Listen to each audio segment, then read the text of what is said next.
Bahamas or yeah. Bahamas. On your fan now, boy, you're sweating, boy. Right? Monday. I catch myself anytime. I say, good. Run thing, shave, cut myself shaving. What can I work on now? Oh, so if I ever. Oh, so the one time I took a clean shave with mustache off and thing, though, was in 2010. I think. Was in state?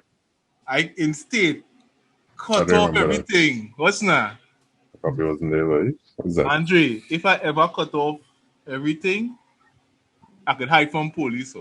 Wait, you cut your hair and your face too? Everything. Hair too? Only time I ever do that. You went bald head on your head too? No, Everything. I think I had small twists. Okay. What's now? Chris see me by the door horse and saying, nah, there's the wrong room in the door. Who's this man, way? Look, the man run from me, you know. Boy.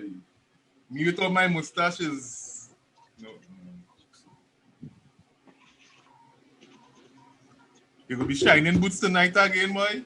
Your time, boy. You could do that. No, I don't have time. Because I can't leave my house before 5:01.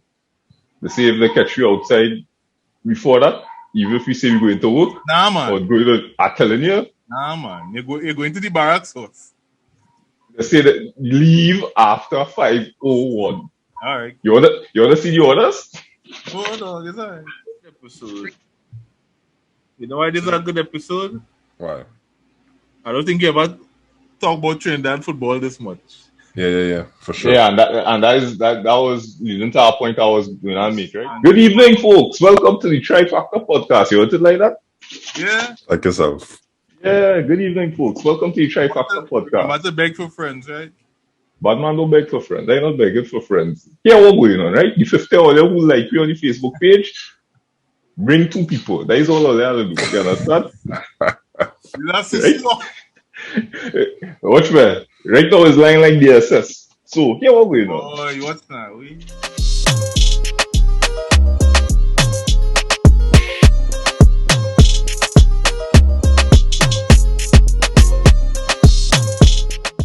Good evening, folks. Right? We're glad that you're here to join us. I mean, it's a difficult time in football because right now all we have to face is really national football, and for Trinidadians and Tobagonians like ourselves, Trinbagonians like ourselves, it's a difficult time. So we're glad that you're here. Now, you can't leave out Tobago. No, that's the commentator pronunciation. Yeah, they comment, they thing, right? But as it is right now, we thank you all for coming here, and to reward your faithfulness and your support, we'd like to ask someone to like, subscribe, give us feedback, give us content. Who knows, you might be one of our lucky guest appearances that we're planning on as the season has wound down. So we love to have you, right? So guys, what's on the agenda tonight? Pardon me while I do my due diligence. Shine your shoes. Boots. What's on the agenda is USA, Mexico. What are they talk about in USA, Mexico though? That's a long. What about it? You taking any highlights? I didn't really get to take in much highlights, but I see that the win, I think it was extra time they went to. Right. So 3-2. after the weather Logan Paul fight, I switch it over. So why didn't this watch you whole game? You leave a serious game, a final, to watch an exhibition boxing match between a non-boxer and a money maker. Come on, though. Everybody in the world was tuned in. Anyway, not I. I'm sure you get a peak somewhere. No, I didn't care. But anyway, yeah. So boy, I was watching the golfing class. Or Between the different. No, well that too, but us. The pace, the technical ability, the IQ of USA and Mexico horse. Versus us, so. If we got through, yeah, we'd get hammer. Real embarrass us. I know. Right now, honestly speaking. Go ahead. Yeah, and Tobago. is probably about 8 best in CONCACAF. At best. I'll pull it up. But, right? The first 4 lock. Who's the first 4? Mexico, USA. Mexico, USA, Costa Rica. Yeah. Who's third, fourth? Costa Rica and who? Costa Rica, I would dare say it's between Honduras and Panama. Right? The first 4 lock. It have Haiti. It have Jamaica. Yeah, boy. Right? That's 6 already, yeah? Mm-hmm. And normally we final round does get heads. 6. Right? Even with this stupid new format that they take where only the group winners getting through and again season and thing, we won't have stand a most a chance because really and truly ultimately we will have been seeded with somebody much higher than us. Right? Right. Who else? After Haiti and Jamaica, you see. And it's total not to say that, eh? We fighting at best for 7th or 8th. I seen something here, Horse. The CONCACAF ranking index. Mm-hmm. Mexico, USA, Costa Rica, Mm-hmm. Honduras, Canada, Jamaica. I forget Canada. Look at that. Right, so we 8. 8. Haiti. Mm-hmm. Guatemala. Guatemala. Nice. Yeah, we could get beat from El Salvador's ahead of Trinidad. Yeah. I wouldn't know that. Marich, El Salvador. Yep. Martinique. Nah, it's disrespectful now. But in all honesty, listen to this. Curacao. Alright, that's going too far now. Tobago.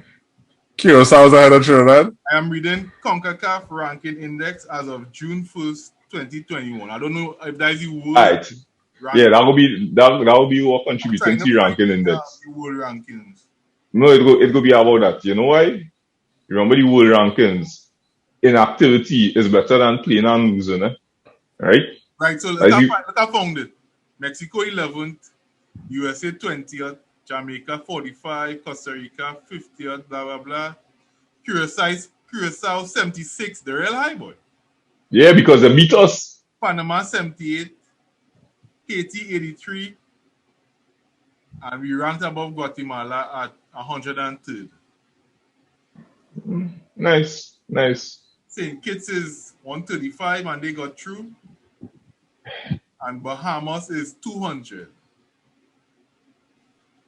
That's the level we had, guys. Them celebrate that draw like it was like the qualified. After Mexico USA horse. USA is a whole 2 levels above us now, and Mexico is about 4 because they're always good. They have identity, quick technical players, quick transitions. They have that. I don't want to get in trouble, so I wouldn't say Latin America temperament. But what does the man say? Some gamesmanship or something. You say some kind of Latino gamesmanship or some garbage. Street sense. Our street sense. There's no way to play the game. I like how you try to clean it up too. That was good. So as far as over the generations, you feel like this is the best crop of US and Mexico you see? So in terms of will they do better in the World Cup than well, that's what I'm saying. Because better, I'm not sure if Mexico is better because Mexico has some nice squads back in there with Marquez and them, boy. But hold up, the furthest a team reaching CONCACAF was what, last 16 or semi-final for World Cup? I think quarters at least. I think it was quarters.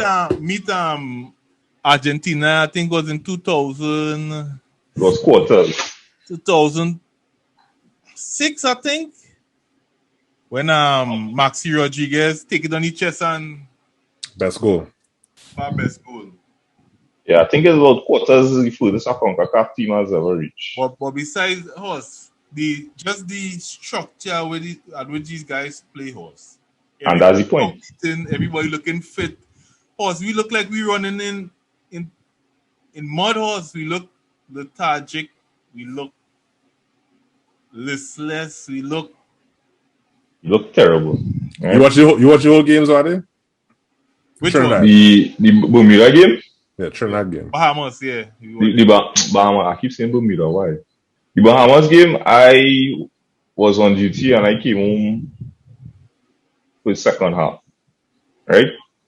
And it was, I couldn't buy a goal, but I see a man in the dregs. I talk about in the dregs, like stoppage time. The man missed time a header on the line, and go off his shoulder and went the other way like if he played. Right? And that was when I was like, nah boy, this team real sour. Right? They had the penetration of a basketball. Right? It was there wasn't getting through. Right. There wasn't getting through with nothing. And mostly passes back side. Alright? The carry to the flank, Levi might try to go down the corner. Alright. Nothing. If they're shooting, it's like I see a man hit a shot, I thought it almost went far through. But listen to this, right? So if you go through Mexico and USA's team, right? If you go through it, yep, you're seeing world class. Well, guys at top level clubs, right? Top level. They don't have the lineup here for that game, but it had Giorina, Weston McKennie, Pulisic, who scored the winner. Hold on. Yeah. Process them in age. Well, us, to be honest. Wait, so what's your point? What's your point? Let me get this right there, Zwade. On the world stage, he's supposed to be ready to make a national team at 18 years. I telling you that. The age not astounding. That's locally we are men who study aspiring to make the entire team. We don't have a plan like that. You're supposed to be, I say, if by 15 you're not ready. You're not ready. You're going to be a professional. And we are doing nothing to adjust that. And that's, I mean, now put it like this.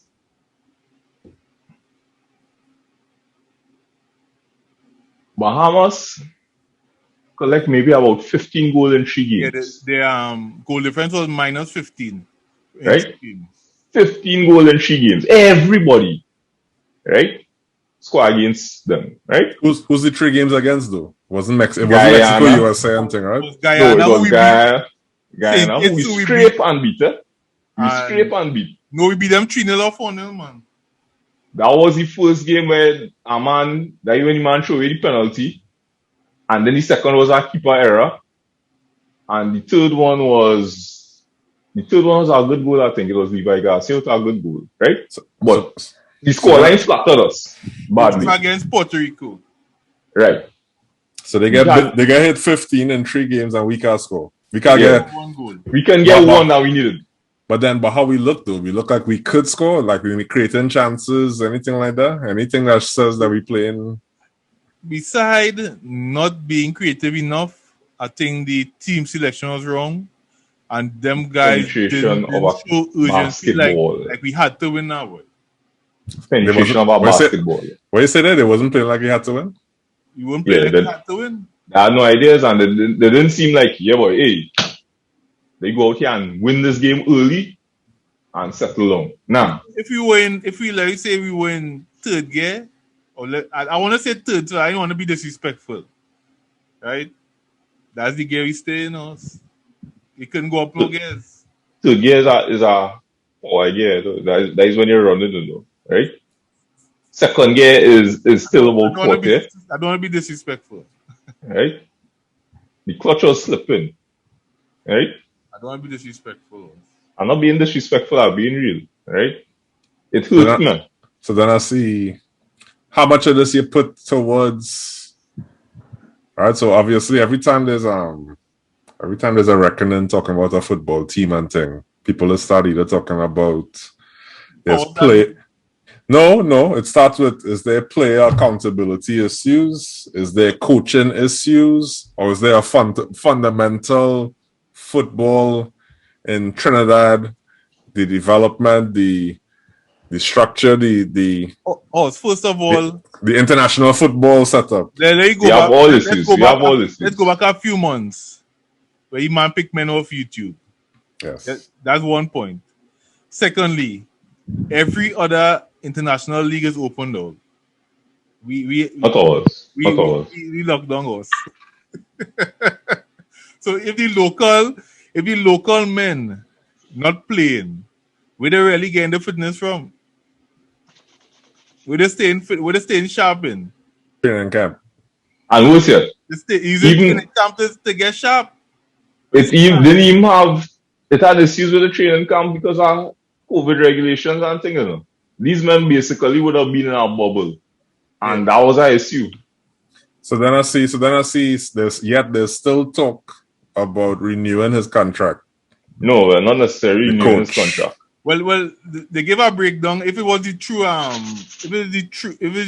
real breakdown, I see it's in stipulations to get breakdown. If he qualified for Gold Cup, he getting bonus, and if he win 3 international friendlies in a calendar year, and I'm like, hold on. But when does his contract actually expire in the first place? I don't know. After Gold Cup. It had an automatic renewal, so the date passed. So he automatically renewed. Fenwick we're talking about, right? Yeah. He entry. Alright, so that's 1 point. Right? So 1 point. Before we go, Marcus Imanta about Gosna. That one no Trinidad football. I really don't know Trinidad football in and out. Alright, so football, and he had the heart to ball Uriah Boss Butler, so he go share his points on what he think is the true problem. And most likely pause that be. So that's why I'm asking. So I'm asking, all right, we watch what happened there. Obviously, it's just the game, but you watch, okay. So I ask all if is there player accountability issues? Is there coaching issues? Is there like a Trinidad football structure and setup from like throughout the ages and stuff like that, throughout the different years and things like that? There never was a structure. So I'll jump on the coach first. I'll talk about the man YouTube video selections and things like that, all this. Wrong. Well, for me, players my fathers always say this: when they go on the field, it's up to you, right? So basically, a coach can tell you what he want. Bro, you supposed to know the situation, Like I say, those guys can. I wouldn't say third again, so I say our power again. That man was in second gear, whole game against Bahamas. Imagine you losing not losing, but you about to get knocked out, and you even try to play with less defenders and apply pressure high up the pitch or do something. Let bring on more. Even if the coach ain't really do it, the player's supposed to. Yeah, the show like is do or die.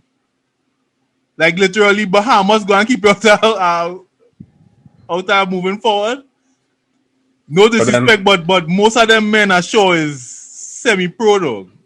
Most of women basically like semi-pro too. They be real now. Trinis, no, all of us are pros, I think. Really? And men getting picked off YouTube highlights. Mark, say something now. Well, you drinking it too? Yeah, well, boy, I don't have much to drink, because one thing was kind of correct. I know the situation all too well. Let me hear it now. You see, Trinidad have amalgamation of a lot of different problems. And when Suarez was calling out potential issues, I actually thought he was making it point number 1, point number 2, point number 3. That is how close it is. Yeah. Now, it all started where, it's when Tree was thinking that. It all started when Trinidad had a period of transition, let me say around 2013 to 2017. Was that Hart? Sure. When we had Hart. Mm-hmm. But not just Hart, we had Tim Key, we had David Mohammed managing the team. Mm-hmm. You had people that plenty people didn't like, But they understood they the actually place. put, that's right, they actually put a structure that was workable for our culture to go forward. Hence, we are seeing that we had a coach that could get results.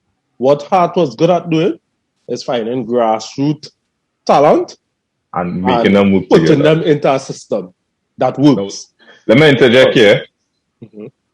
One thing about Hart too, he was basically, and I'd say this in terms of Tim Key realized, all right, here what's going on. This is your work, you do that. All I have to do is just find money to pay all that. Right? Well, you see, and that is because, sorry to put it like this, Tim Key wasn't he wasn't interested in defrauding the TTFA. Yeah. That is just how it was. What's right? That's just how it was. So Tim Key, and this is why I was saying when it had elections and that man, David John Williams, took it, right? I say, all right, so you had that man take it when nobody else wanted it. Bring it to something. And now everybody want to come and jump on and think it. Yeah. And so, that is basically what happened. Now, I for one, would have thought that David John Williams would have made a positive impact in the local football. Now, I never wanted Tim to go and find the fight him down, right? I happen to know David Mohammed personally too. Those are fellas that understand the logistics of the human mind, the characteristics and motivation, etc. So that is where the first problem began. Then we had the FA under John Williams. We had FIFA, we had the usual tralala. Hold on. Don't just gloss over it like that. You see here what I don't want to do, sorry. You don't want to marginalize people you might know, right? No, not that. But I'm comfortable marginalizing people. Yeah, well, I know that. Yeah, what I saying, right? The fact of the matter is, right?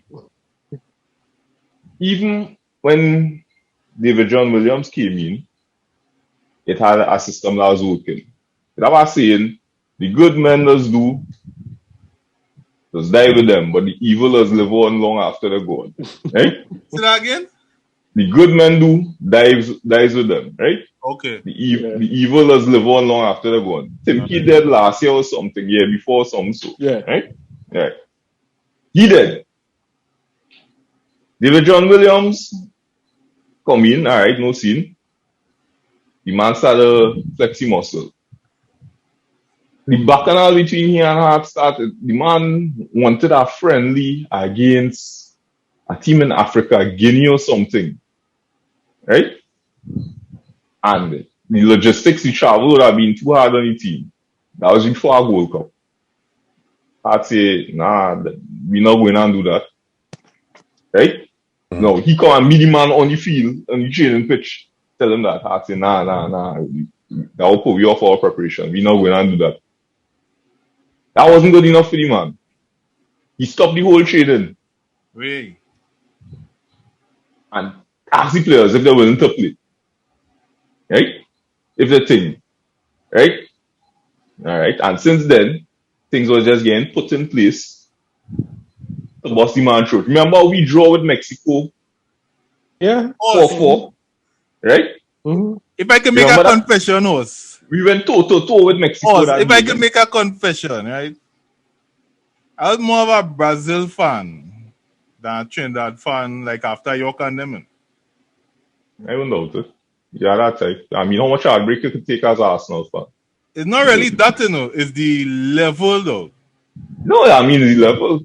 But I don't think you're alone, brother. When I came back home, you're not alone. When I came back, when I started back to pay attention to Trinidad football, was because I had, the structure he had. He was a solid team, Yeah, it had better players. I was like, this guy good.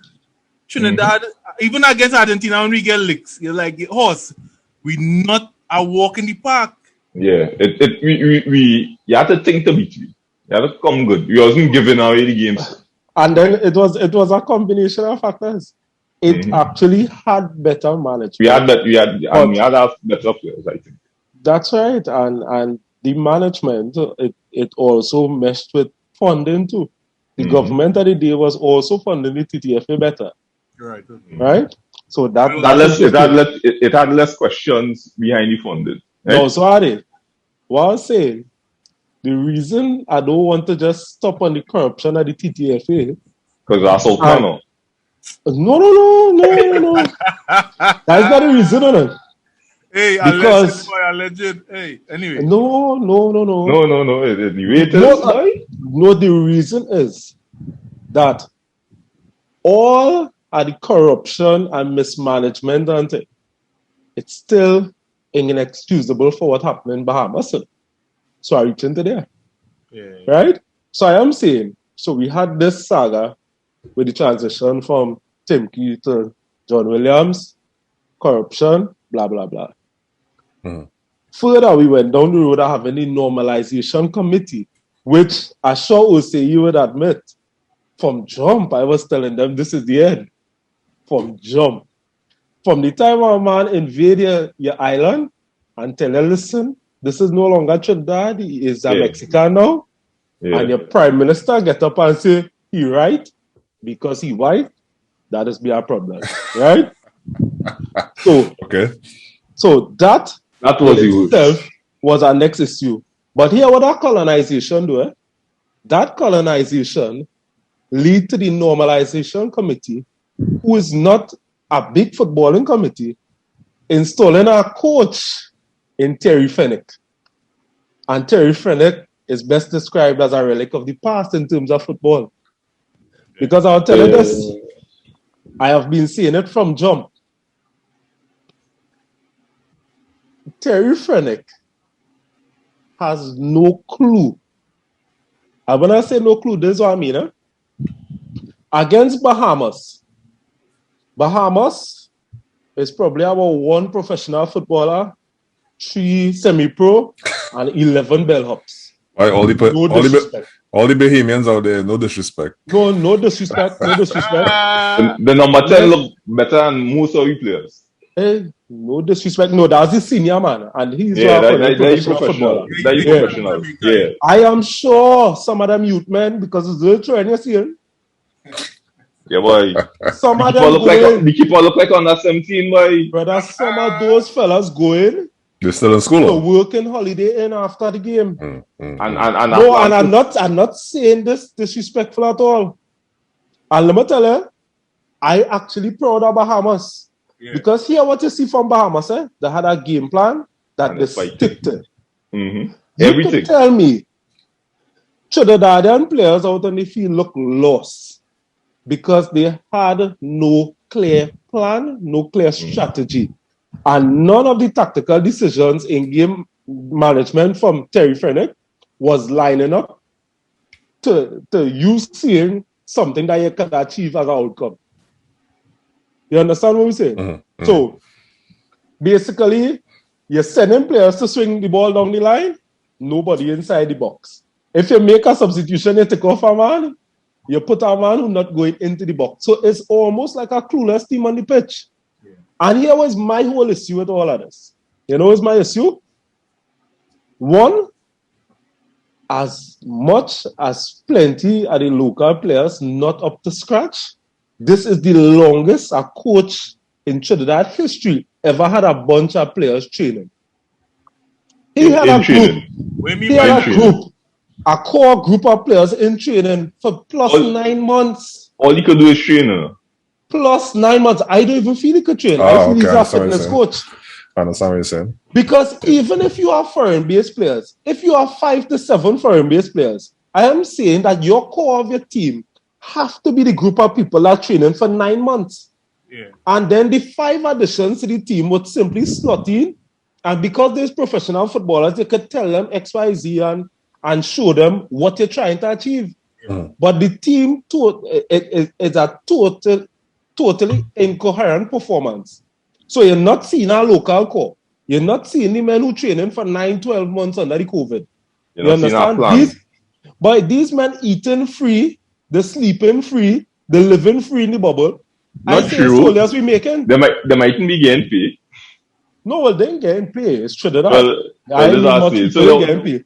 The only person on Trinidad team getting paid is the coach. And he getting paid well. He getting paid well. Very well. So So I just think we reap the rewards of that poor choice. And that's That's just exactly what it is. So what happens next? What happens next?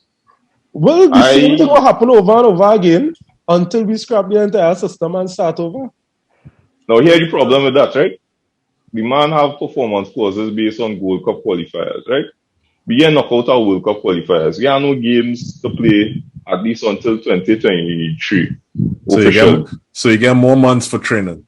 No, I think in Gold Cup qualifiers starting just now. World Cup all right. So let me ask you this, right? That's next week. Yeah. That's next week. Yeah, I think it's next week. Yeah, the conundrum. We definitely don't have the money to fire him and bring in our next coach. Nobody really might even want to take that right now. What do you mean by that? Brother, we don't have any money, eh? Let's just put out. Eh? We don't have the money to do it. No, we don't have the money to hire him. We don't have the money to fire him. Yeah, right now, all of that is the best chances. The best chance. Hold on. Are they talking about in terms of like breaking the contract, having to pay him out? Right. No, this is what I said. We don't have the money to pay off the contract. The best chances to let the man go into World Cup qualifiers. And if you don't meet that target, then the grounds to fire. No, but Zwari, I saying more than that. Innit? I think, you see, the delusion Trinidadians have is believing that we in control of something. And that's why I say we're not in control of anything. Innit? We don't have the money to fire him. We don't have the money to hire him either. They don't care. Them just do. That's imagine. Right. What do you mean we're not in control of anything? The Normalization Committee answers to nobody, you know. Aside from FIFA, you know. That's right. Right? And FIFA will give the money to whoever they want. If they want Fenwick as a coach in the next 3 years, fine. That's just something they released a statement on today or yesterday announcing that they concluded an investigation about something. Yeah, Gary Griffith, the third and Jackson. No, not that. It wasn't that. It was something that happened like last year.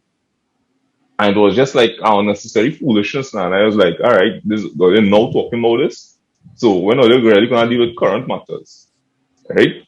The same way how when they went on the voting blocks and them come and say, well, hey, and make no mistake, you could say what? On principle, it have no way to me that FIFA had any grounds to come in and it come like a country, we ever call no names, come and overthrow a legitimately elected government and it put somebody in place and say, right, you running it.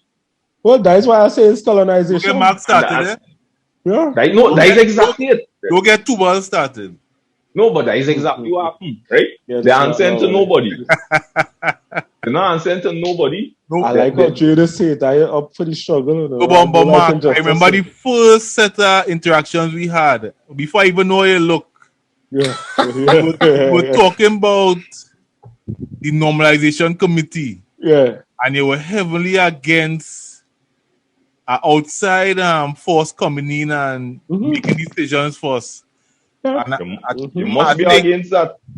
I think my thought patterns were a little bit different, but I can't remember what I was saying. But I know for sure you were against it. Yeah. We are from jump because, bro, I see this coming. I see it coming. So hold on. So, right, my confession is I have an extended OCE syndrome we talk about there, where for the longest while I supported all kind of international teams, but not Trinidad. Yeah. And I even tell people that and thing. I'd be like, yeah, I support as a Trinidadian, but when it comes to sports and thing, I'm supporting Trinidad. Yeah. Too much heartbreak and heartache and frustration and thing. So what is the Normalization Committee? How unique is that? Hold on. How unique is that to Trinidad? Or is that something that's common amongst other Caribbean nations? So the question I ask is, what is the Normalization Committee? Right. I just heard a little two snips there that saying is a FIFA appointment. Okay. Right. Hold on. How common is this amongst like Caribbean nations, football nations in general? And then why did this happen in Trinidad in particular? All right. So the last question first. Right? The official reason given is due to the level of debt being carried by the federation. That's the explanation, the justification that FIFA gave, right? Take note, this normalization committee was enacted about 2 months after the election where a totally new slate was put in, right? Right. The cynical reason. A new slate of, this is TTFA officials? Andre, election hole, somebody get elected that they didn't want, they threw out who didn't want and put in the normalization committee. Well, I didn't want to put it across like that, but I basically... while they being nice. Well, this is what I'm trying to figure out. We know people or something, or we know people. David John Williams, it is alleged. Do we know these people personally? Why are they being nice? Nah, we know them personally. I don't really think, but I just trying to coach it so it don't seem like a drag, a axe grinding, right? Why are you saying that's what Let's start to your point. My thing about Trinidad football is this. I find Trinidadians too nice. We're too nice and we make things so sweet that people don't understand that it's sour. And that's the problem. And you see, we have them kind of bad habits. We like to eat Karaili and thing. And say it nice, but when in truth it bitter. Right? No. So my thing with the normalization committee, you know what I forget about it? That I didn't forget. One of the grounds for the normalization committee coming in was they proven that you don't have a financially viable plan to take the association forward. I'll get into that. I just sticking on it. That's why I was making the point that the slate was elected 2 months prior to the normalization committee coming in, right? They had a plan. They came with a plan. This is what we're going to do, this, or we're going to deal with that. People say, nah, you had to come with a better plan. They went to it was a whole long running bacchanal. First, they went by the Court for Arbitration of Sports, right? Hold on. You had to slow down, right? So your brain running fast. So you're using some pronouns that I know who's they. So hold on. So FIFA has the jurisdiction for any national federation come in and take it over. If they're in debt, FIFA has the jurisdiction to audit this and say, I don't like your plans, therefore we are going to put something in place to take care of your football. Yeah. Hold on. I'm assuming they could say this, or else you are suspended from FIFA or something. Well, this is why I was making the point with the CS, right? All right. So the litigation started. Who's they? So who take it to court of arbitration? So Wallace. So William Wallace. Zwade, it has some gaps. So that's why Dre only asking questions, right? Right. Let me just fill in our next gap. I'm trying to fill in the diaspora that listening now. We have 50 solid fans right now. 50 of them, right? We trying to make sure they know what's going on. Let me see what gap I figure out because this was important. One of the gaps is that the Football Association in Trinidad was being reported for corruption and mismanagement over the years. They were being reported not only by the police, but I think by people to FIFA, right? So a big role that FIFA have in local federations, in football federations. So like how Kamala had sent anything, like how Kamala had reached out to the US talking about things that happen in government, right. People was reporting to FIFA. That's right. So a big role of FIFA is to audit your functions because at the end of the day, is all the federations, the FAs around the world has received some form of funding from FIFA. Yeah. Right. So really and truly, what FIFA auditing is how the money is being spent. Right? With the William Wallace administration, I think contrary to what was the popular belief, was that they won contrary to what was popularly believed, and John Williams actually lost. Right? And what this caused, when they won, they would have present a plan that would have seemed viable. FIFA would inspect the plan and say, it's good. You remember how FIFA tell them the plan good on it? Tell them the plan good and then they even suggest some corrections for them. And then come now, after only a week, and blame them. And blame them for the mismanagement. Not just that, past administration. Of the past administration. What? And then tell them, what? You see this corruption here? This has to stop. this other stuff. So all I can You don't know that. we will appoint a committee. All right, so stop. So stop again. And don't be nice. Better? So stop again and don't be nice with this question. Right. Mm-hmm. So, what is the reason for the change of tune from FIFA? If just 2 weeks prior they were saying that the boy in win. All right, What is the reason? I'll tell you the reason. Because the person that audited the financial reports, and hopefully I could send the link for it, in FIFA, was the main person from FIFA that was pinned in the corruption. Unfortunately for Wallace, he didn't know that. He didn't know that. So yeah. So one of FIFA vice presidents, the same executive auditing them, is the executive that is most fingered in plenty of the corruption with the TTFA and FIFA in Panama. Mm-hmm. Secret account and all kind of thing. That's right. So hold on. So it's basically just to be clear. If FIFA put a normalization committee to cover up the nonsense. Because you had an administration playing holier than thou that come in, that willing to uncork corruption. And of course, we can't do that. All you feel are filling of gaps? So what is this? So the administration that came in that was, holier than thou, like you say, that is the administration in TTFA? Yeah, that actually won the election. Okay. Won a constitutionally due and fair election. That's right. Mm-hmm. So they win. Mm-hmm. Yeah. They're shaking things up. They're gonna expose all kind of ball and things. So that's right. So FIFA get in front of it and say, no, well, we know it's a ball, so we're gonna fix it up now by no, not only that, they blame them for ball that they blame them too. Yeah, see, are they responsible for this? Wait. So Mark, what you're saying is the reason that they win is not because the reason that they sent the normalization committee wasn't because the boy didn't win, was because they might have unearthed bubble. Of course. Because the boy didn't win. Of course. I never thought about it that way, no. Yes, the president of FIFA, John Infantino, could come down. He came and he backed the other slate. He was backing the other slate with the opening human football. Well, worse than that, people say against the government. The Prime Minister, when Infantino called the Prime Minister hugging up Infantino. So it was no shocker to me when the local court in Trinidad come and say, hey, somebody can't do that. Right? The local court in Trinidad happened to be the only court in the world that stand up to FIFA. Yeah, and tell them and said, no, you can't do that, you're wrong. You know what the Prime Minister come out and say? Wait, you can't do what? You can't just come in and overthrow a legal constitution. No. This is where I was going to the CS and thing, right? Right. So the CS say, well, FIFA is FIFA. You are to report to them, so whatever them do, they're right. Eurocentric again. So then we just see today, I think it's today or yesterday, where the Swiss courts. But hold on. Then we just see today that, like, the Swiss courts, for example, intervening in this UEFA and them trying to punish the clubs that try to form the Super League.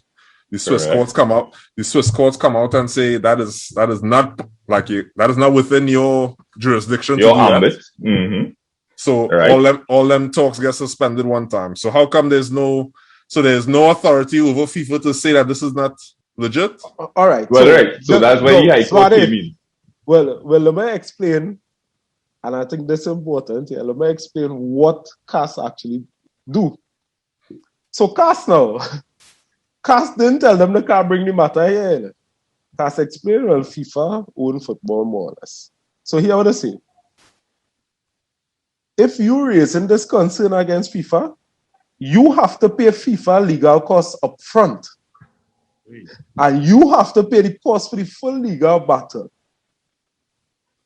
And if you win, you'll get it back. And of course, that is in Swiss francs. So that's something like about 5 or 10 million Swiss francs. Yeah, it was a lot of money. So you know what happened? William Wallace is a little fella, the TTFA bankrupt. Right? So he don't have the funding for that. So guess what they had to do? They had to pull out. So CAS made it impossible for them to launch a decent appeal there. Now, in comparison to this thing with the ESL you're talking about a lot of rich people. They're talking about a lot of rich people. You feel the Swiss courts don't understand that if they have the European Super League, that might be better for them? You feel they don't understand that? Justice available for all want to pay for it. Of course, I think they're just balancing power as it goes. So, continuing with that now, the TTFA realize here what's going on. The TTFA incorporated by an act locally, and therefore, as a result of that, the place to fight this is the High Court locally, right? Because the local law governs the function and role of the TTFA, right? As a result, it intertwined with the Constitution, yeah. Right? So as a result, they took it to the High Court, and the High Court agreed with them. And they were carrying it further, and FIFA tell them, here what's going on. If you carry this further,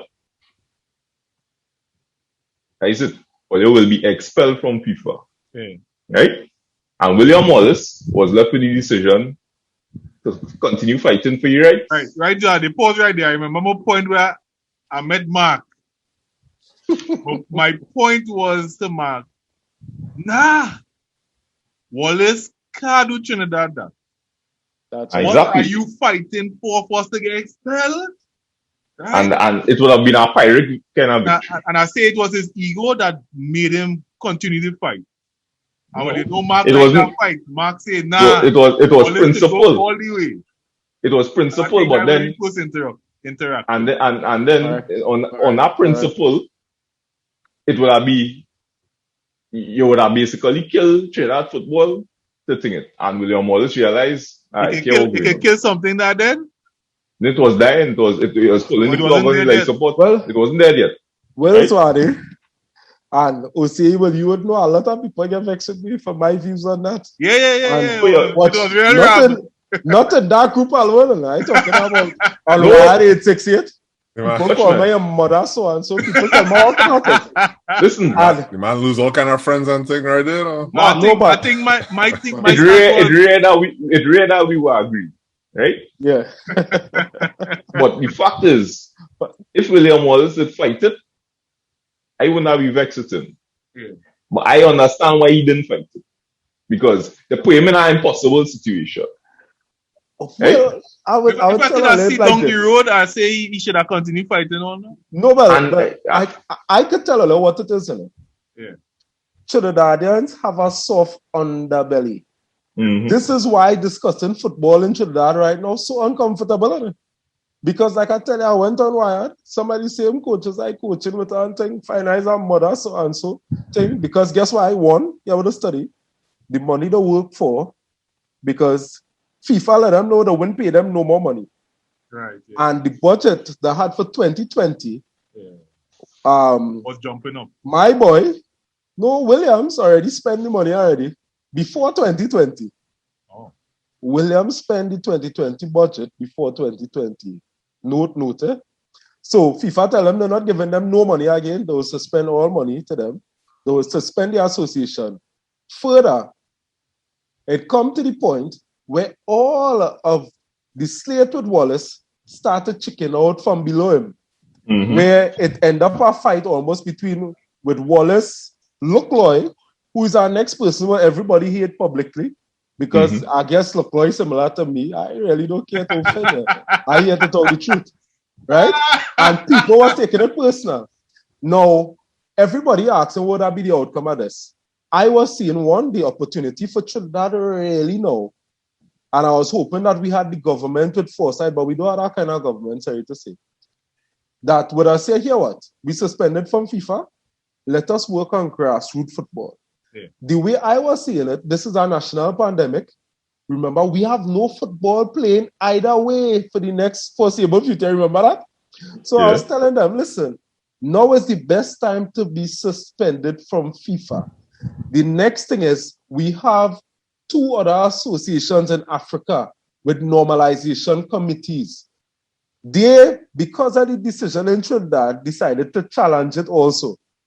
And what you could get was some of the smaller member associations starting to battle back the oppression that FIFA has put on your FAs, because a big fact is that plenty of FAs cannot prosper because of how FIFA trying to do business with them.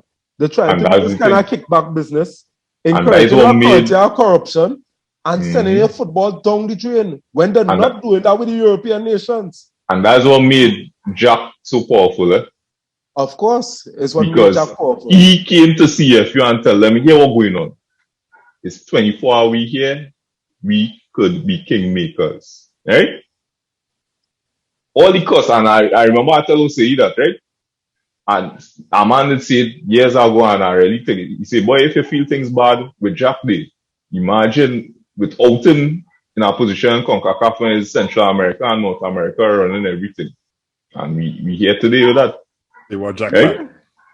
No, we don't have the unity in the CFU primarily, and by extension CONCACAF, to leverage what, because everybody's seeing it as really fireball by Montserrat, St. Kitts, Trinidad. What football them have?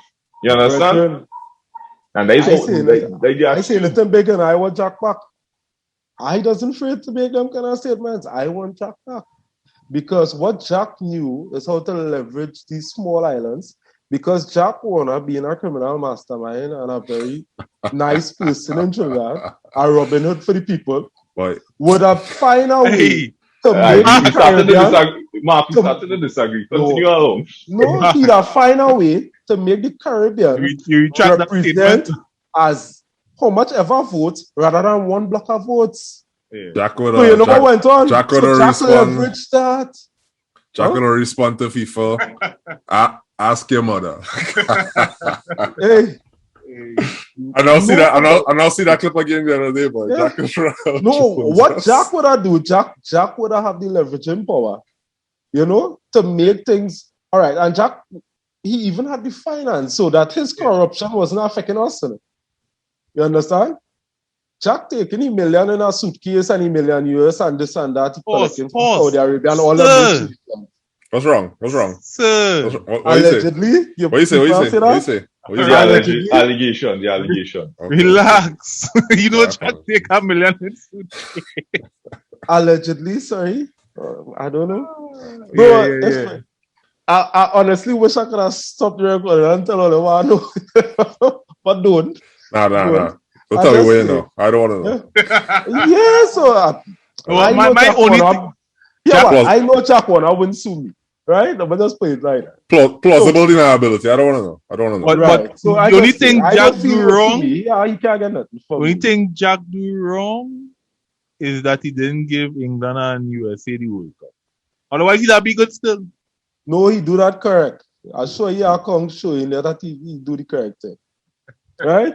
So people, hear what I'm saying. I just think we had the opportunity in Trinidad to stand up and to really set things on a good foot and really lay our path to go forward. But again, Trinidadians, we're not patient. We believe white is might, white is right. Wait, you think we'd have back all this? Well, the man win an election? If he was bad man enough to stand up still. No, but we wasn't backing him already. There wasn't backing him on the principle. I wasn't backing him. The Prime Minister did? The Prime Minister say this is Rowley or this is before Rowley? No, this is Rowley. Right? He said before Rowley would not say them nonsense. He basically say FIFA is FIFA and FIFA has the right to do this and we can't get involved because FIFA will suspend the federation because they don't believe in government involvement. They basically long and short that he excuse you. All right, so I guess my next question becomes, okay, so there's mistakes there, missteps, lack of backbone, all kind of thing, right? Whatever. So the situation now, how does it work to get out of normalization committee? Basically, how does that work? You got FIFA decide to do that. Well, yeah, it's when FIFA decide. I think FIFA put down a blueprint to come out. I mean, there has to be. It can't just be, FIFA. Yeah. There has to be terms set out on what you need to demonstrate for how long. I think they need to balance the books, and I think they have a map for probably 3 years to get out of the normalization committee, right? Or before. But again, Dre, I think one thing where you're heading wrong is you're saying mistakes and missteps. I think everything was deliberate, right? I understand. The only mistake is the citizens of Trinidad not learning enough about the situation to support the good cause and have a proper informed position. That's right. As to what is support and what is supporting and what is standing for and what are allowing to happen. That's right. So far, we realize everything we stand up for here, what we say, boy, that will be the end right for youth football, and that's what Shamfa Kojo, who don't know nothing about sports, had to talk to. Mm-hmm. She didn't understand that, the government could fund the sport, or you could encourage private sector participation in the sport. She didn't understand that, right? Yeah. So is FIFA money or no money is what people was thinking. Yeah. More or less. That is exactly what the sports minister said. Yeah. Yeah, but you see, then you basically allowing yourself to be totally dependent. You're not going and develop any kind of situation where a team or a federation or a country could be somewhat self-sustaining, right? You're not looking to get any kind of long-term plan because, let me say it like this. We fight our battle, we get youth football going, right? We build from the ground up. Because inherent in that ban mean that none of our players could play anywhere in any other league internationally, yeah? Or that that would be a legal challenge, eh? Yeah, FIFA could have never do that part. That was the threat that they made. There were them threats, but that is all. And people take the threat. They can't start messing with the individual player registration because then now you're dealing with club money, and club monies could come after you too now. So no, and this is what I'm saying. So they take the threat, and they didn't realize the opportunity for what it could have been, right? Because it was basically an opportunity for us to say, here what's going on. Let me build something. And you got to figure out funding another way. You got to figure out how to get funding. Let me do it right. Fellas, what's one of the saddest things for me? Is to hear men saying, what about youth football? What about the youths? Wallace don't care about the youths. Tell me something. From the beginning of that to now, any youth football play? What about we women's team? The women's team scrap. So let me ask you something. What about we football? What about we futsal? What about all the football team? So how recent is this? When this actually started when did this start? The Normalization Committee. When did that put in place? About March last year. Yeah, 2020. I was in quarantine when that was happening, so and I was cussing. Yeah, March last year. Around March 17th. Yeah. Mm-hmm. But the drama started from 2019 running up to the election. The election, I think. So it's interesting. So if people were saying that they worry about the future of youth football and all this kind of stuff, is the idea that with the Normalization Committee, FIFA is not cutting funding, so we have enough funding from FIFA to fund all these things? No, the idea is that if FIFA banishes us from football tournaments, the youth are not aspire to. Right? That is one that I know it aspire to. And two, FIFA won't provide funding to run the TTFA. Right? And now with the Normalization Committee, what FIFA is, this committee is mine, and I will give them money because they can be more probative in the financial decisions. And because I give them money, we will chart a way to you becoming sustainable and independent and corruption-free. But really and truly, a Normalization Committee is really something that FIFA does impose if one, your federation real corrupt, or two, FIFA would be found out for corruption. That is what it is to cover up the tracks. But fellas, I literally sit down and daydream at times. I say, like, the only way I see football getting better in Trinidad is, all right, everybody else put money in what they believe in now, boy, behind what they believe in. Literally, like, if all Trinis who love football start something, like, literally funnel money so that we could do your own thing. Imagine half of Trinidad like football. Well, 500,000 people.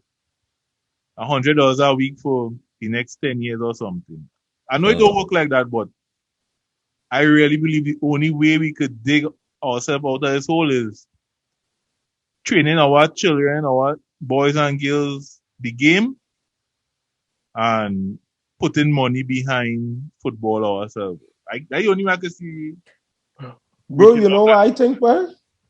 Here we could dig ourselves out of this hole. Trinidadians, boy, I know this is a little strange from football, but Trinidadians need a political identity, right? And if we have a proper political identity and we have a proper social consciousness, we would understand what we need to fight for, right? So we know we have to hold our government and leadership to higher standards. And when we start to do that, everything else will fall in place in it. Because governance is governance, whether it's central government, local government, TTFA, governance is governance. We need to hold governance structures to a better level, boy, because I think they're not doing justice. They're not doing justice by the population, because we really have to get into the grassroots and want something to develop something going forward. The world leaving us behind, and all the same kids and them doing a hell of a good job in it. In football? Huh? In football development? In football development. Just so I just catch our vaps and just follow teams on Facebook and things. And when I watch kids development, and how they're promoting the little side internally. And when you watch how much months this little team training, that same little team where we hit 2-0. But 3 years ago, they was 10-0.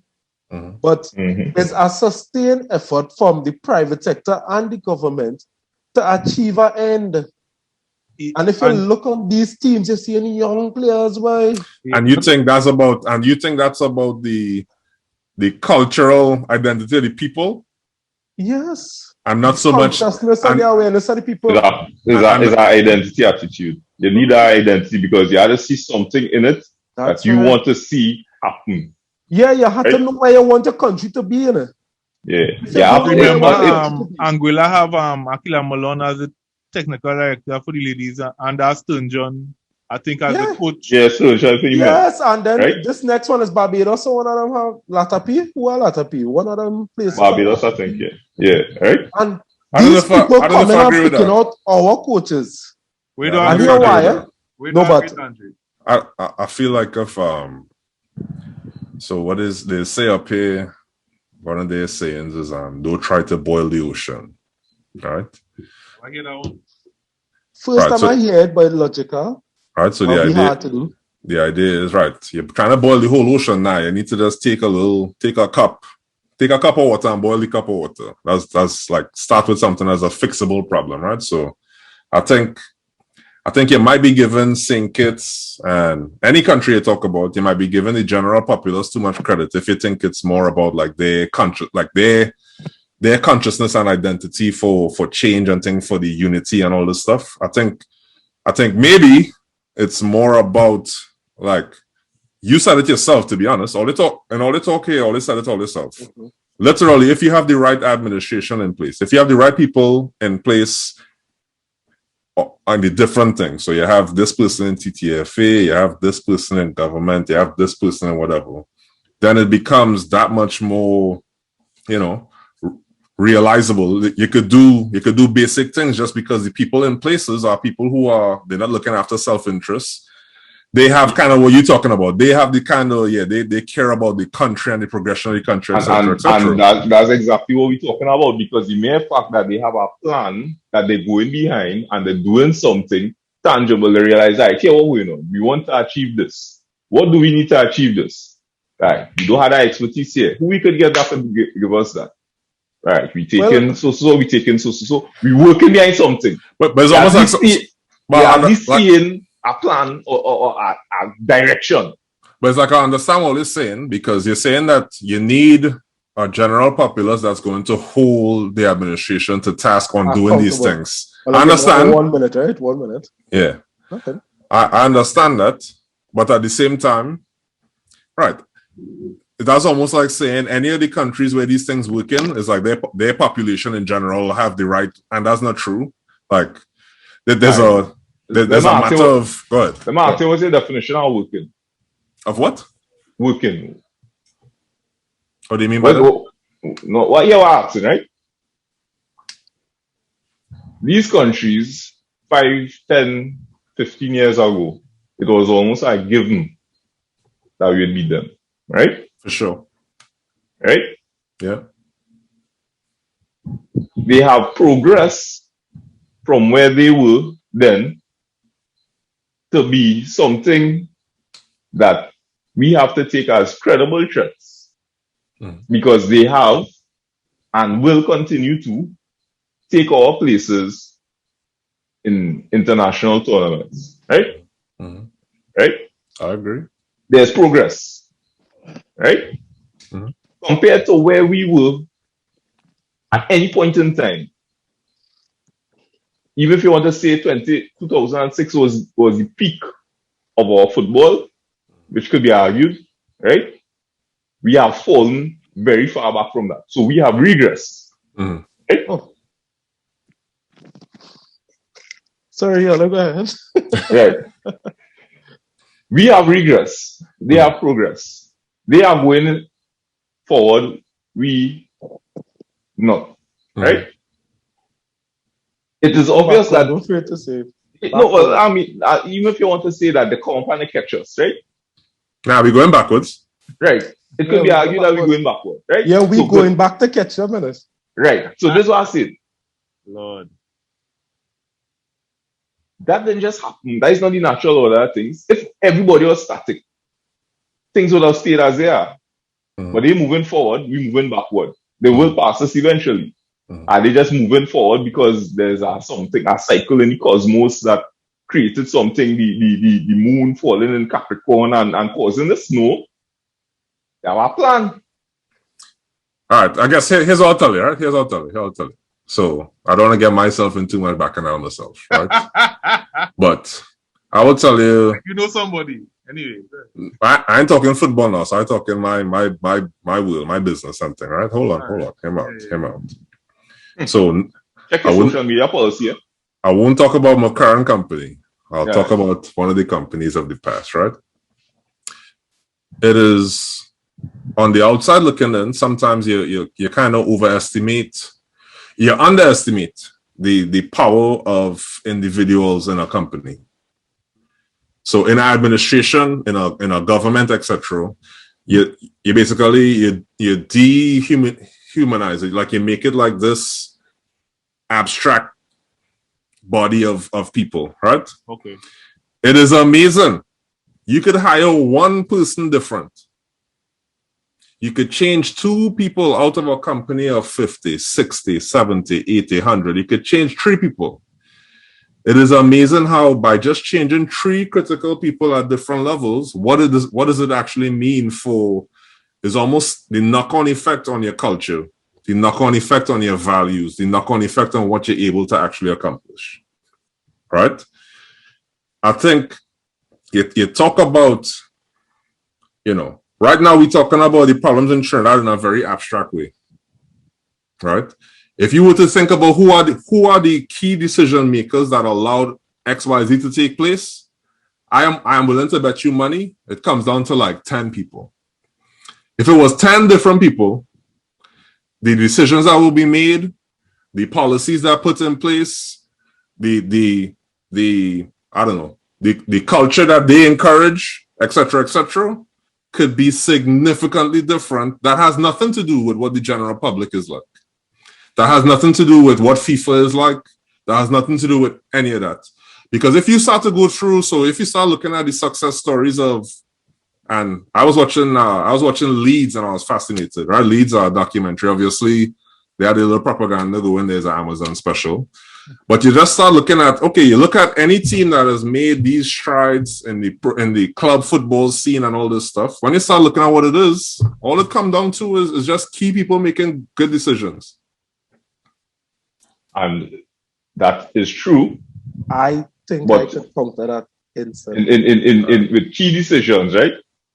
Somebody could make a decision, but the execution of that decision is not often left up to that person. No, but why I think I started off this by saying all you said it all yourself. All you just talk about when Hart was there, and when whoever was there, and when whoever was there. Literally, that was 5 years ago. How much years ago? Right, and hold on, and it's literally 6 people different. It's true. 7 people different. Here the difference, right? The people that were there, because you would know there are power holders, yep, and there are power brokers, right? Yep. They're not necessarily power holders, right? And this is why I was always talk about it. The kind of petty shippiness that has gone in Trinidad and Tobago football. That ain't anything. No, but you see, you could say that ain't anything and dismiss it if it's not paralyzing us, right? When it has the paralyzing effect that it does, when you have people who, when a man fight, when the wrong person say the right thing, it does be wrong, you know? Yeah. Right? And that could never be sustainable. Because the men who looking, alright, like for example, Jablute win under 16. Boy, I just realized I have another perfect example in politics. So keep going. So I don't know, win. but I really want to answer this. Yeah, go ahead, Mama. Go ahead, Mark. Answer me. So I don't mean I want to cut you across, bro. Go ahead. It's almost like if my tongue getting heavy, you know.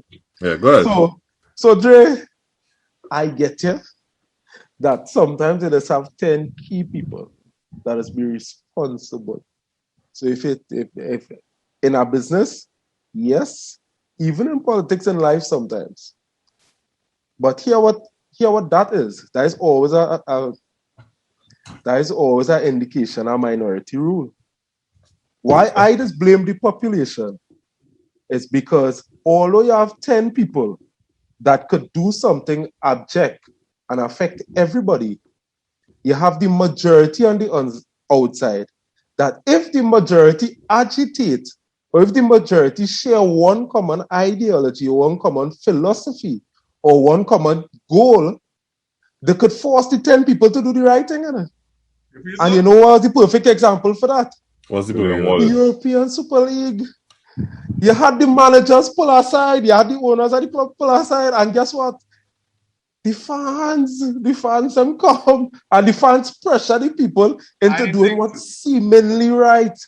I am saying, no, well, we had to assume as the fans. I think UEFA and the reason is a perfect example. Is the fans backed by a power, a center of power. The fans ain't do nothing. Push something, right? So listen, trust me, the fans ain't do nothing. They don't care about the fans like that. Was the front for the power holder. Trust me, the fans ain't do nothing. The thing they care about is money. They bring it down to the local. Trust me. No, let me tell you something. Trust me. If on that ESL, the proposal had nothing to do with no big money league and thing, and UEFA didn't say nothing, that ESL was going full steam ahead with all fans crying and complaining. Trey, let me tell you something. I can agree with you. Look how long fans crying about racism. What happened? This is what I'm saying. No, because fans not crying about racism. Fans not crying about racism. No, the fans not crying about racism. Look how long. Hold on. You're right in the mark. They didn't never storm our field because of racism. Right. Let me get next one. Never even walk out of the stadium because let me get next one. No, let me get next one now. Let me get next one. Let me get next one. How long Manchester United fans complain about Glazers? Boy, what happened? Anything change or? You know why Manchester United fans can't complain, right? Yeah, but every year. How long they bowling not napping, right? Anyway, the general average football fan, basically, the attitude and the mindset that both of them have, because it had too much a heartbreak, it had too much a thing. Men no use as justification to. I know where I waste my pressure behind that. Right? You talking about Trinidad football fans? You mean? Trinidad football fans, and that's why they wouldn't be involved to know what's going on. Because to continue with what Mark was saying, understand. Yeah. that I am of the belief we Trinidad don't have no serious fan base. Exactly. I am saying... No. Don't say... Hear this.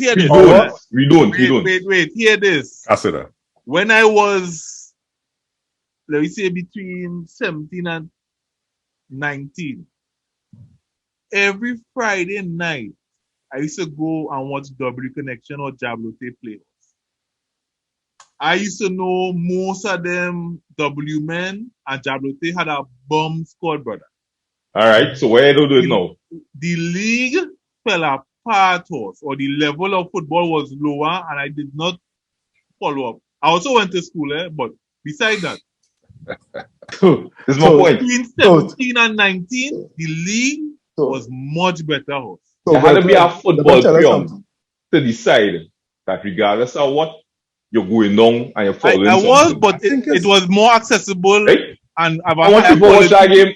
How much people watch that last game against? What watching that game for? This is my point. I watch it.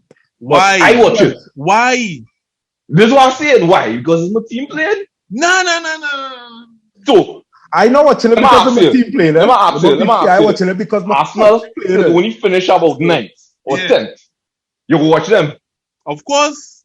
See, this is what I'm talking about. What do you mean? You are any kind of real association with Arsenal in terms of any kind of connection, yes. And the fact that you choose the alliance. Yes, heartache. The association. You choose that. You choose that, right? Heartache. You choose that. Yes. Association. You choose that. Yeah.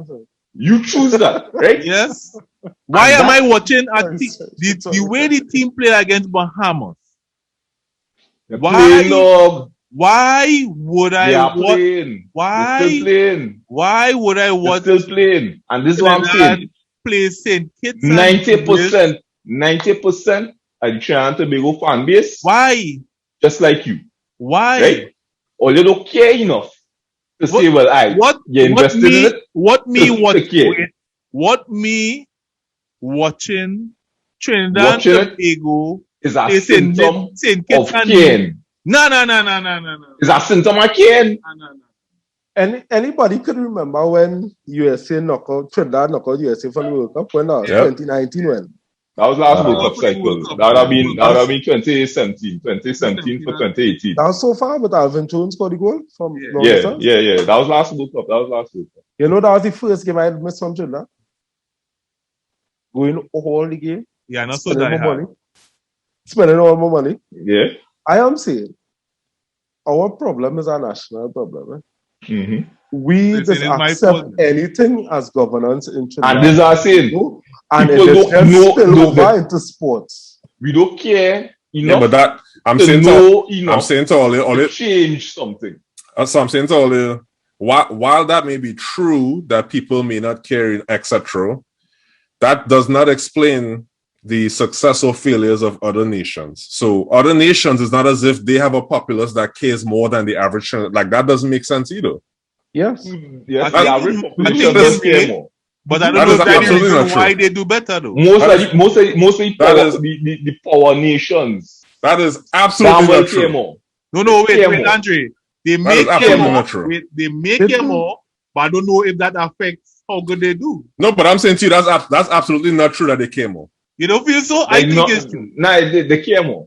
Absolutely not. All right, so hold on. Fight for the country, you know? All right, but hold on. All right, exactly. They care more. I know it's a bad example because of the scale of money and finances, right? But the United States of America, their progression in this same time period. Yeah. Mm-hmm. They had Liga and Klinsmann, they changed how they're doing things. They have all these youths all over the world now. Okay, ting. Mm-hmm. The average American, do they care about football other than the World Cup when they play for 2 seconds? Andre. Hold on. Wait.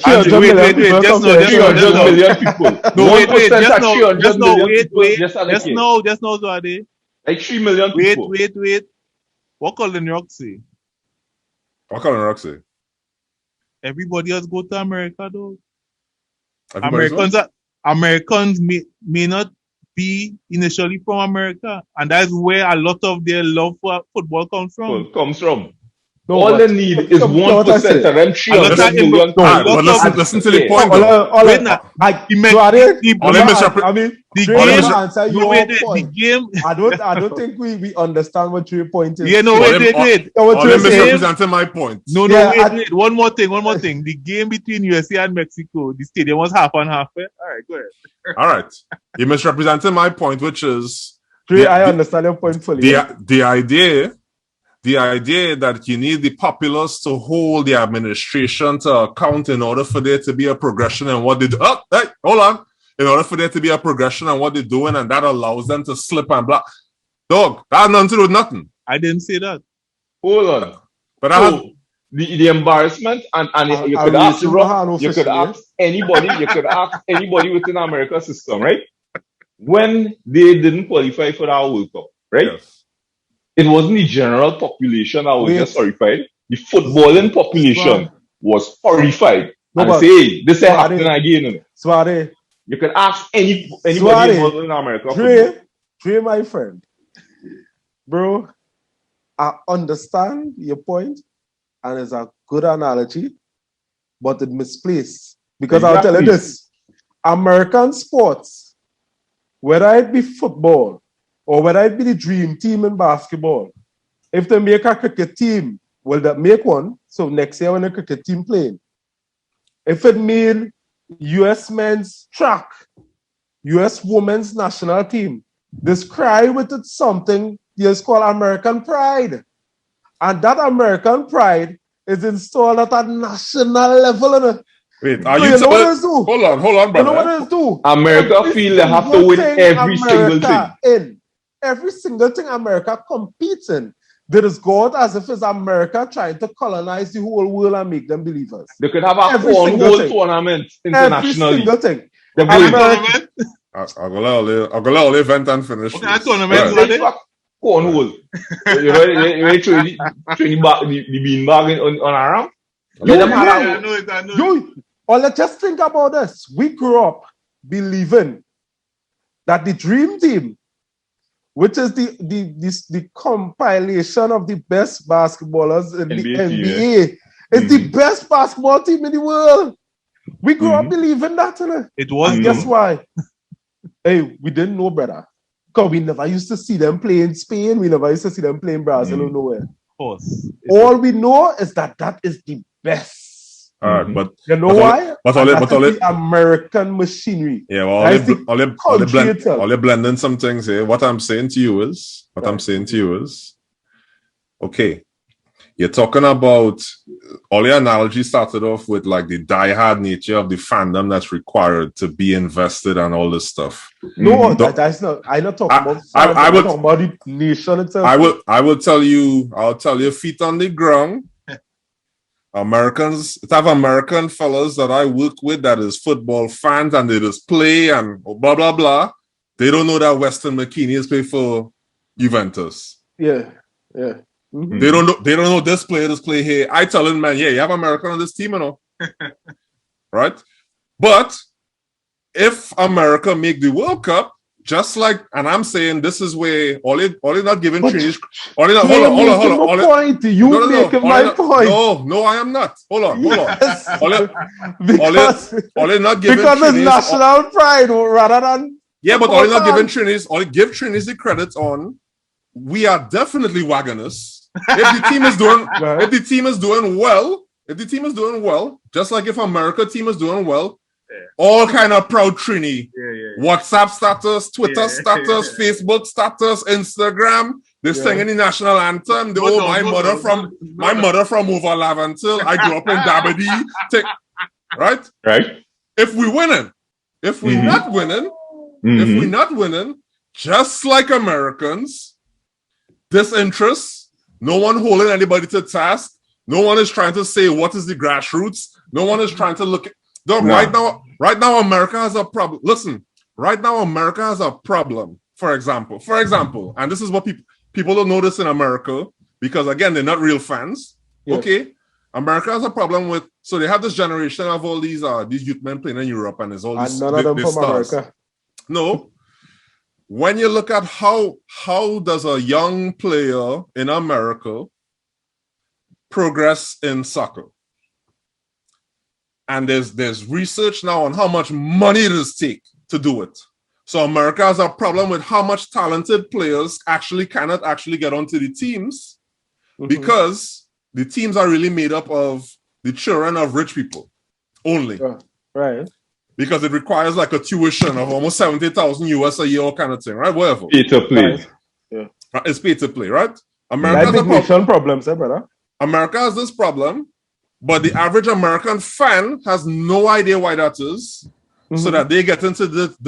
So right now, I was watching a debate this week on the discourse of, if the superstars like LeBron and them, if they didn't play basketball, but instead went into soccer, they would be super, right? And then people are saying, well, only a person that doesn't understand how soccer works in America would think the talent pool is the same in soccer.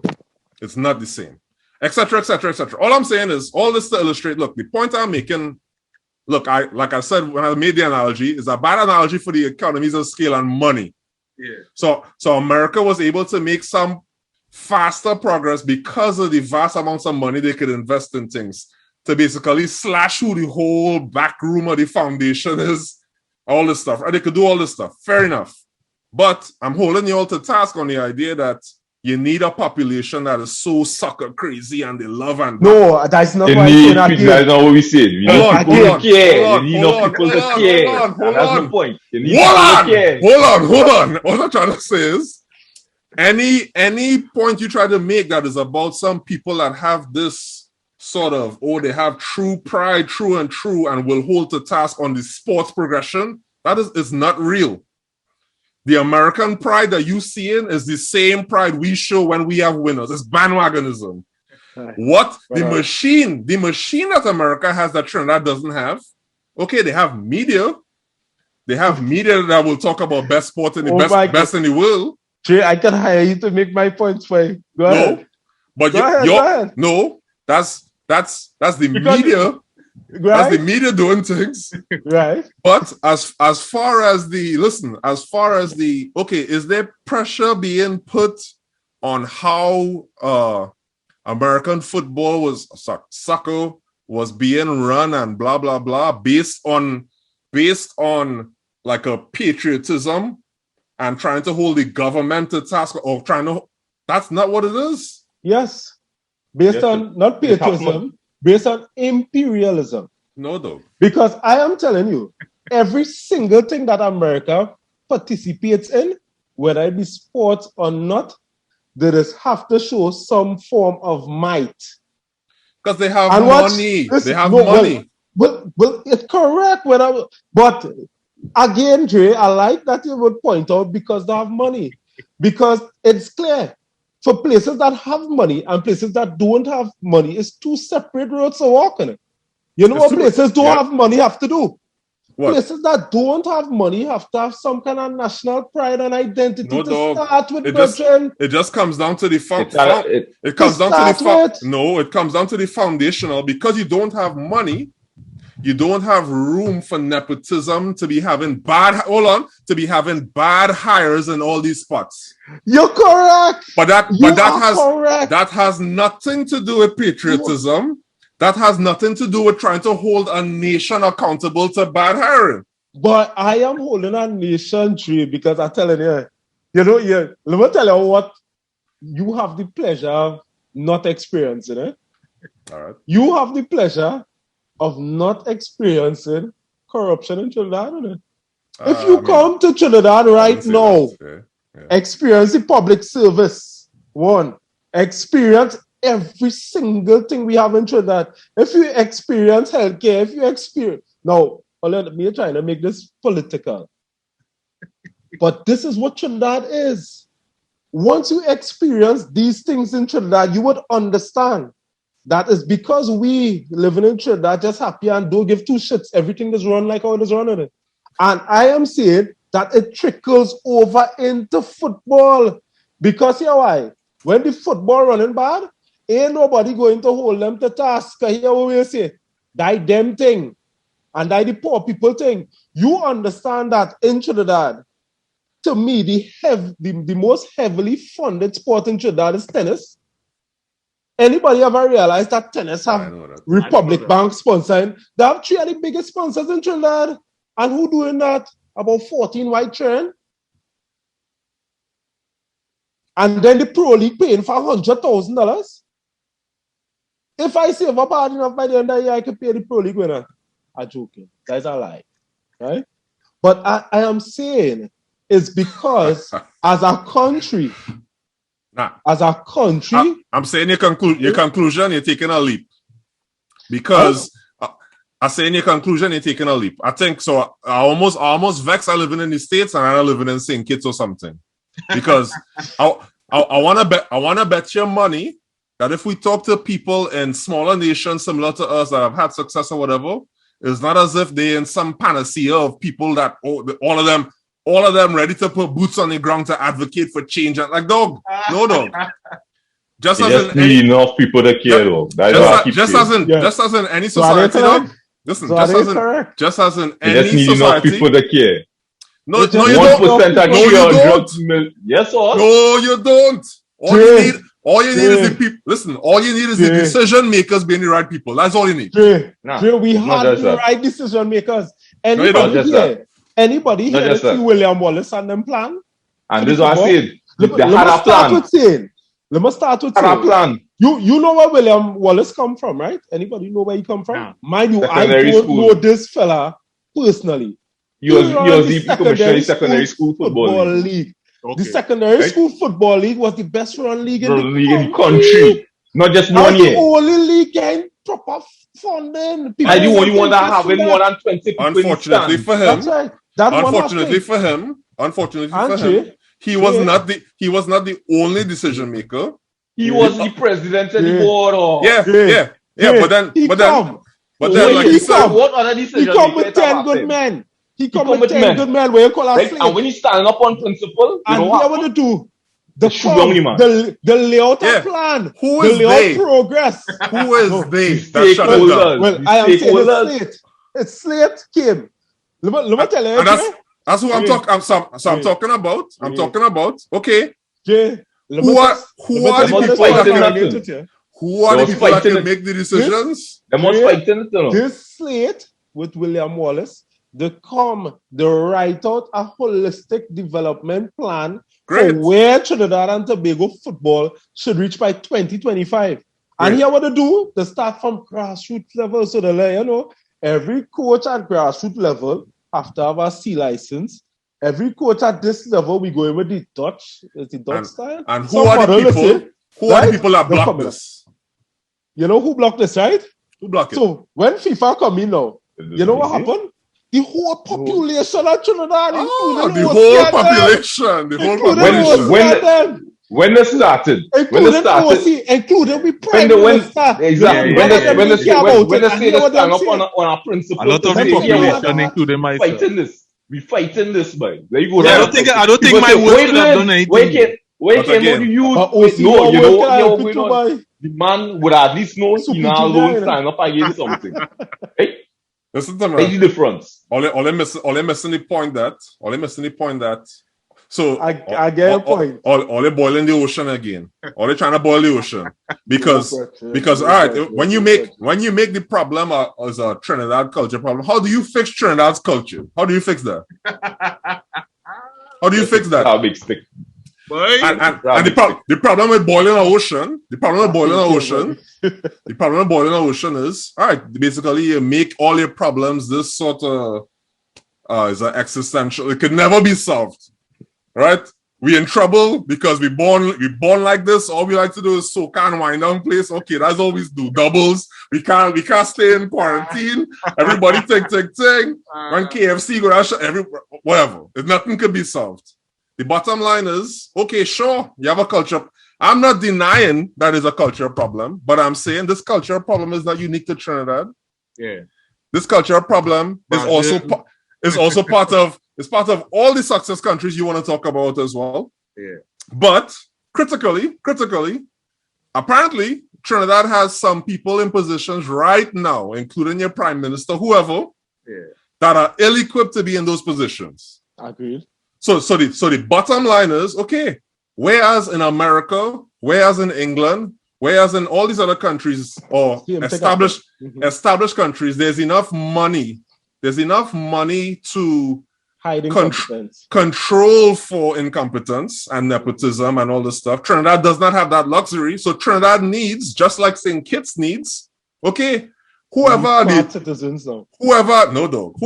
12 key whoever the 12 key decision makers from the government to the blah, they need to be legitimate people, because just as you talk about St. Kitts right now, I promise you, and this is where I was talking about my experience, my personal experience now, literally all St. Kitts had to do was hire 2 people different, that whole thing dead, I'm telling you. If they change 2 people, they change the coach and they change this person who's the head of the blah, dead, everything dead. But why don't change somebody that's doing good? So, and that's, listen, the key is, and this is the key, We might have to agree to disagree. Yeah? No, but here's the key. So some of, like, there's a book. What's the book called, boy? A tangent in here. So I have a book called, boy, it's about Outliers is what the book is called. Yeah. Right? And it's talk about like Bill Gates and them and all these things, right? There's a tendency, I think, so this is now philosophy. There's a tendency for people to think use outliers as the rule. Well, they look at a case study and try to look at, oh, this is what happened. These are the steps to take and blah, blah, blah. Not realizing, okay, look at how much luck it takes for things to fall in line in a certain way. Like a partner, was Swade and me, we used to say everything fall in line like what? Tetris. Everything fall in line like Tetris. Everything line up like Tetris. Right? Everything fall in line like Tetris. If you play in Tetris, you cannot predict which piece is coming down. You can only do the best with what you have coming down, right? If St. Kitts right now, for example, if St. Kitts right now, they have somebody on their board, whoever is our best person, whoever, who is 65 and you're going to retire, who's the replacement?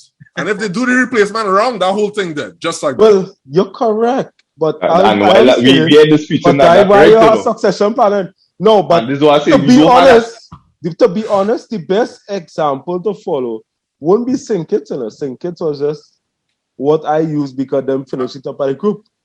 The best example to follow would be Jamaica. And I telling you, enough people that care in Jamaica. Everybody from the Prem. What you said there? People care in Jamaica. Yeah? Enough people that care. Okay. Watch man. Because I'm going to find a Jamaican. I'm going to find a Jamaican and bring him up. Right. Check school sports. Check the school sports. My boy. All the football qualifiers. All everything. My boys. Stadium Ramo. Why? I'm going to find a Jamaican. Enough. I'm going to ask them about Jamaican culture and the people and how much they care about things. I will find a Jamaican to come on this show and talk about that. Because all they must be mad if all they think Trinidad special. Trinidad special with the level of bandwagonism we have. Hold on. And the level of doke, the level of just accepting. Dog, it's actually called, all they think is Trinidad. It's actually called Caribbean behavior, you know. Americans is referred to the things that I just call Trini things. They refer to that as Caribbean thing, you know. So Caribbean service. So Caribbean service, that the Caribbean time. Think different about it. Huh? What's the Caribbean service now? Accept that the Americans just think different. What do you mean? What's the Caribbean level of service? Yeah, what's Caribbean service?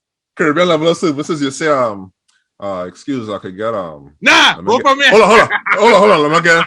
Let me get extra callaloo on that thing there. I see, literally that happened to me. That happened to me and Sam when we went down. What? Anyway. So Dre, the Caribbean thing is not that good, so. Huh? Now leave that good, so. Yes. Guys, what's going on with the football, bro? Hold on. That's what I'm telling you. I am saying that the difference is, I think Jamaica, they had a problem with how that was going. And here what they do, they fired the coach. They went and they hired, this is Kappa, is Onandilo, one of them they hired. Right? I think that wasn't going good too. To run him like dog. Because why? He come with a plan. Yeah, but I don't think, Mark, I don't think he can prove that it's the people that cause that thing. Why is not the people? I could more align with Andre saying one person hired the right person Of course, it cannot be the people. Are you really? Hold on. Mark, Are you really? Hey, are you really trying to tell me? So the population of Jamaica gonna sit down and allow them to get knocked out from Sinkers? I can't agree with you. Them gonna sit down on the back for that? Them gonna take that. Are you claiming? Them taking that. Them taking that. Are you claiming that the Trinidad public is okay with this? Yes. Are you insane? Boy, we'll lose a night's sleep, boy. Boy, literally, 4 or 5 football groups. Literally, the game's still going on. Kenwin Jones on Instagram fired it up on Spaces. No wait, the man on the space talking. So yeah, who you talk about? You talk Hold about on. Kenwin Jones. But I'm saying Kenwin Jones. To me, I don't identify him as a Trinidadian. He lived outside with enough reason for long enough. Brother, right? So the point is, and then after they make all that noise on social media, what then? What then? All right, and what are you claiming? What are you claiming Jamaican population did after they make the rab? So after they make the rab, what they went and do? They stop making jerk chicken. They stop making jerk chicken until people say things are going to shoot. In Colombia, men get shoot. If you go now, Argentina men get shoot. Footage from Pro League, secondary school league, all them kind of things. All them men like shipping this, yes? Hey. What is the difference and investment in terms of fan support? You see it. I think, like I said, that was not empty. That was not empty thing. But I'm trying to find a Jamaican to come on this show. Yeah, do that. So they could talk about Jamaican culture and if there's been a change in how the population actually reacts to thing and holding people accountable. Okay, yeah, we'll see. I agree with Andre more than I don't think we have that much power. No, you don't want us to have that much power. You don't want to have that much power because then it would mean that you had to get very responsible. No, Zuade. All right, Zuade. How me not liking what happened in the football, how 100,000 of us not liking what's going on in the football go and change anything? We go do a knee. We go do a knee and people go booey. Right, now here what I see, right? The mere fact is right? You go do a knee before you go to work every morning. You do a knee and put it on Zoom. And this is the difference. This is what I'm talking about, right? Yeah, let me hear how. All the old talk about getting grouped and thing and all kind of thing and thing for and I get vexed with the same thing with all them vigils when that girl die and all them kind of shiftiness, right? All of that is performative bullshit. Right. Since the first episode, coming straight down the line, or they could never say that anytime Trinidad football come up, I doesn't be looking at discussing and identifying solutions, right? Right. Because to me, it's not being a fan is not just a matter, hey, game playing by thing. On a jersey and all them kind of that is bullshit. Yeah, but hold on. So what is the solution? What does the Trinidad population do right now to change the situation? The population have to come together and do what? Fully understand and come up with a comprehensive plan. Do what? And execute that plan. And do what? People are accountable to it. What is the plan? The plan is what is the power that the general populace has to get FIFA out of Trinidad? How you do that? Not to run FIFA out of Trinidad. All right, so what do you do? All right, brethren. The general population. Let me have this conversation. What we doing? So the general population. What is happening? You know, if something bother the people or the citizens of our country, how it has become important? Because it has become a political issue. Okay. And when something important, you know it's important? Because if the government don't address it, the opposition have to.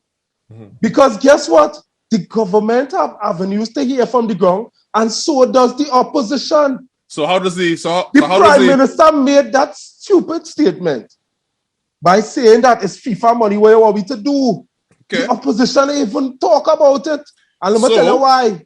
Because the people didn't care. So let me ask you this question. The people in the spaces saying it's FIFA money. What we gonna do? So let me ask the question then.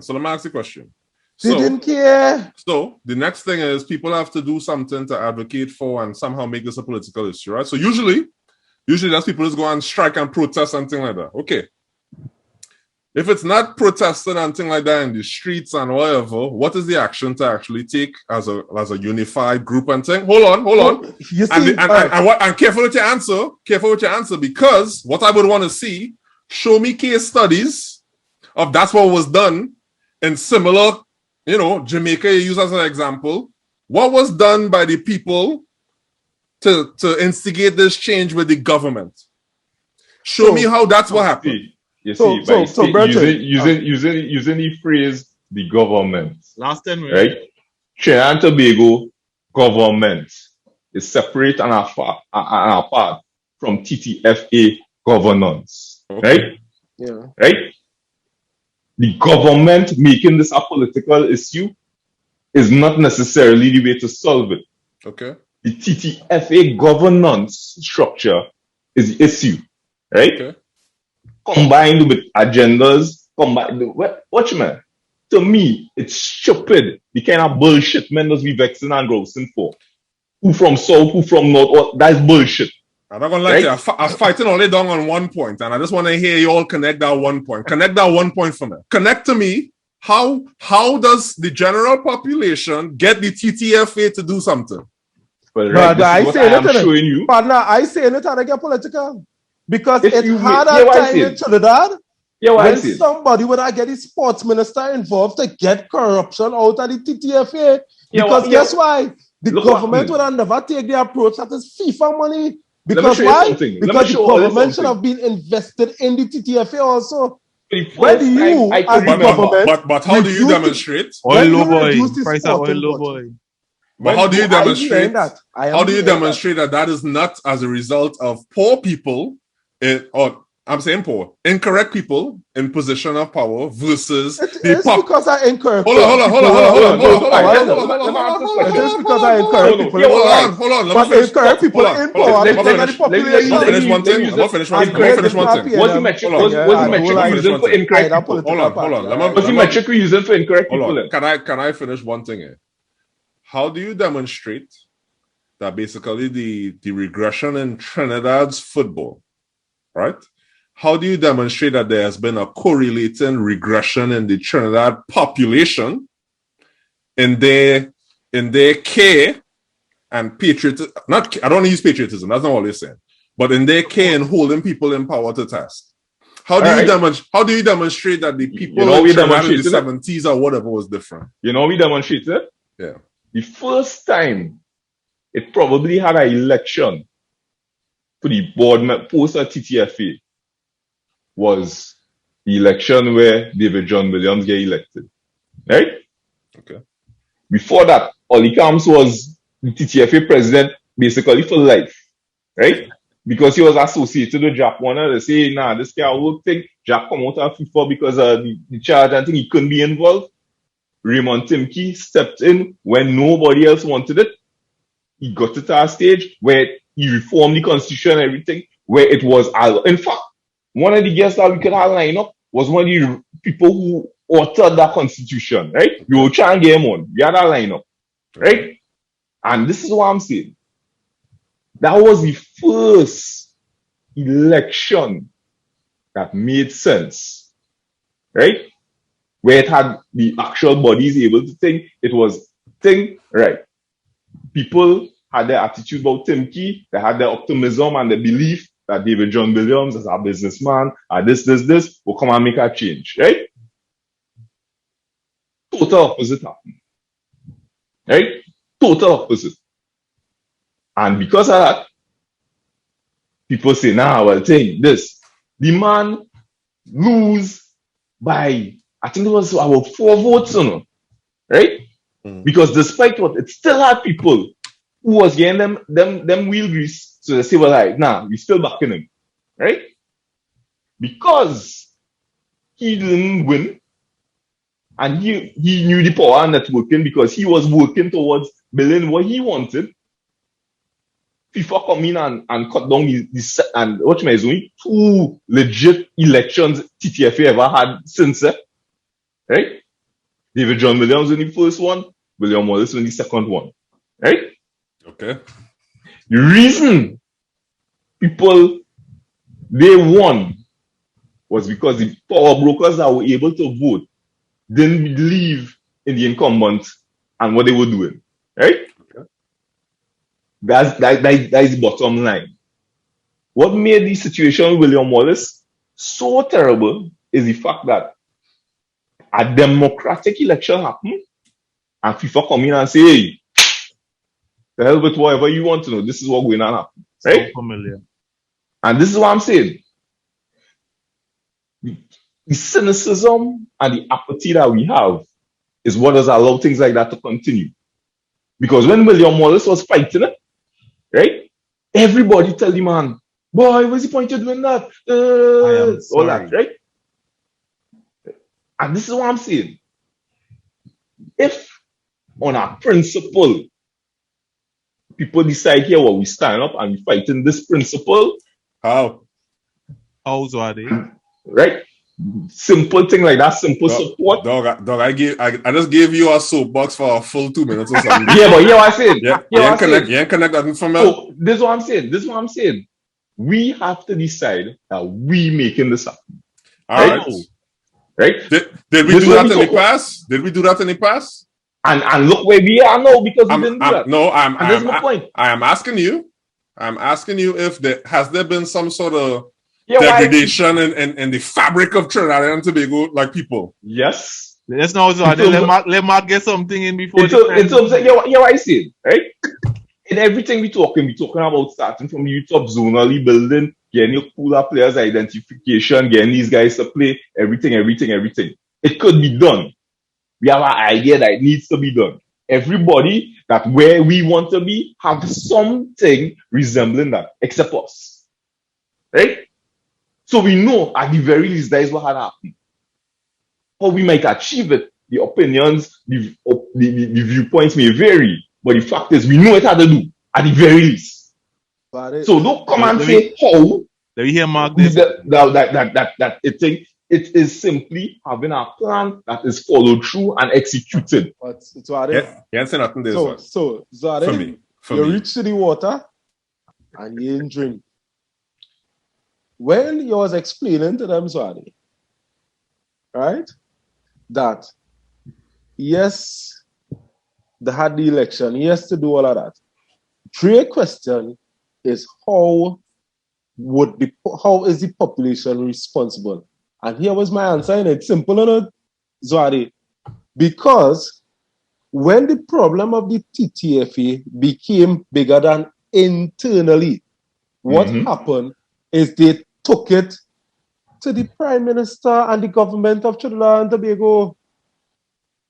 And that is when the Prime Minister of this place... How could the population hold them accountable? Because the Prime Minister... By standing up and saying something...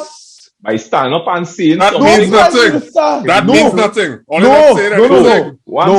It don't mean nothing. It means that no Prime Minister can stand up and say that a court in this sovereign island called Trinidad and Tobago, that the court, which is really the highest power in Trinidad and Tobago, the court make a ruling based on our constitution that a foreign body can't come and usurp a democratic election. We have the Prime Minister, the highest office holder in the country, coming and say, what? He come and condemn the ruling. He come and say, that is a reflection. Again, you know what? It's a reflection on the freaking Prime Minister, though. No, it's a reflection on the people. Because I'll tell you why. We accepted. We was good with that. Because when the Prime Minister said that, everybody clap and say, I agree. And when the Prime Minister said that is when Keith Lookloy decided, you know what? This ain't making sense. This not making sense. I don't have 100 people supporting me here in the whole of Trinidad. People clapping and saying, well, the Prime Minister, right? All right, guys. Good talk. Mark, thanks for coming on, buddy. Jay, you think you understand it a little bit? Understand? All do that. Hopefully, can get some comments coming in and some solutions. I hope we all enjoyed this talk. Remember to like, share, and subscribe in the link below. right? I wasn't Hopefully we can get Trinidad I'll come football out with moving more. forward sometime soon, right? Mark, appreciate it, bro. I'll come out with more. I don't work it out. No. So we'll next episode we have to continue the this end done. How does gonna be done? How does done? When's the next Trinidad game? How does done? Folks, When's the next Trinidad game, boy? sometime soon, but it's not the 21st or something. 21st, Yeah, 21st. I think World Cup. Yeah. All right. All right, Yeah, man. Intro.